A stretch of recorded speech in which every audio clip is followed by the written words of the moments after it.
Iš Vilniaus antrųjų pataisos namų už pedofiliją kalėjęs Čekanavičius išsineša kelis krepšius ir porą maišų asmeninių daiktų. Veidas slepia po aukštą megztinio apykaklę ir kepurę, matyti tik jo akys. Pirmiausiai Arvydas Čekanavičius nuėjo į pataisos namų administracinį pastatą buhalteriją. Ten iš savo sąskaitos atsiėmė apie 10 000 litų. Šiuos pinigus už seksualinius nusikaltimus nuteistas vyras prisiteisė iš valstybės. Kai kurie pataisos namų darbuotojai sakė, kad išėjus Čekanavičiai galės lengviau atsipūsti.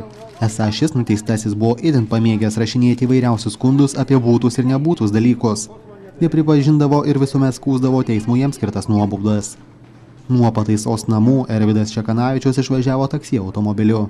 Jis susirado palikęs prie kalėjimo durų visus savo daiktus. Su žurnalistais jis bendravo itin nenoriai.